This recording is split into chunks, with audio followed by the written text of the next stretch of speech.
Les risques telluriques en France, toutes et tous concernés. Une série de podcasts réalisés par l'infrastructure de recherche EPOS France. Séismes, tsunamis, éruptions volcaniques et glissements de terrain gigantesques marquent régulièrement la conscience collective. La France est relativement épargnée par les événements majeurs, mais elle a été et reste à la merci de phénomènes telluriques dont les effets peuvent être destructeurs en métropole et outre-mer.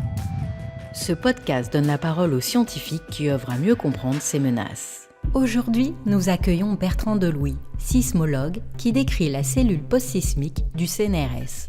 Bertrand, qu'est-ce que la cellule post-sismique et quelles sont ses missions ? La cellule post-sismique, c'est une cellule nationale au niveau français qui a été mise en place en fait par le CNRS et qui a pour objectif donc de centraliser l'information rapidement après un tremblement de terre, qu'il soit produit en France ou à l'étranger, en fonction de certaines conditions que peut-être on verra ensuite, et de centraliser l'information sur le séisme qui vient de se produire, de mettre cette information à disposition de la communauté scientifique, de prévenir aussi la communauté scientifique avec un certain nombre de personnes qui sont préidentifiées qu'un événement particulier vient de se produire, et ensuite d'alimenter cette page d'information et de solliciter les différentes équipes pour savoir si elles ont déjà conduit des programmes de recherche sur l'endroit où s'est produit le séisme, si elles souhaitent intervenir, par exemple pour aller sur le terrain, installer des instruments additionnels, ou pour aller voir sur le terrain ce qui s'est passé. Parfois, il y a des séismes qui peuvent venir rompre la surface de la Terre, donc on peut aller voir aussi sur le terrain ce qui s'est passé. Et ensuite, l'information aussi, une fois que des équipes sont parties sur le terrain, on maintient aussi sur la page web des liens vers les actions en cours, de façon, en gros, à aider à l'organisation, à la coordination des actions. Dans quel cas est-ce que la cellule est mobilisée ?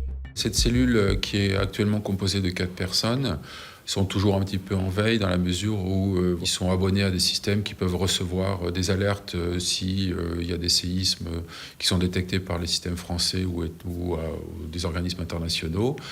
Dès qu'ils ont l'information sur un séisme particulier, avec un certain nombre de critères qui peut être lié à la magnitude en fonction du pays, de la connaissance qu'on a un petit peu de où travaillent les équipes françaises un peu dans le monde, vont décider d'activer la cellule post-sismique. En gros, si c'est un séisme un peu fort, magnitude de l'ordre de 5 en France, à l'étranger, en général, ça va être un seuil de magnitude plus élevé. Et puis, l'autre possibilité, c'est que la cellule soit sollicitée de l'extérieur par des scientifiques qui ont appris que le séisme qui vient de se produire, finalement, est dans une zone dans laquelle ils travaillent et qu'ils aimeraient bien qu'il y ait une certaine coordination qui se fasse au niveau français. Que se passe-t-il une fois que la cellule est activée ? Première étape, donc, c'est on ouvre une page web, on met les premières informations sur l'événement qui vient de se produire, on envoie un message à une liste de diffusion très large, on appelle à la sollicitation d'informations en retour sur intérêts et actions possibles qui vont être prises en compte. Et on alimente et on met les gens en relation.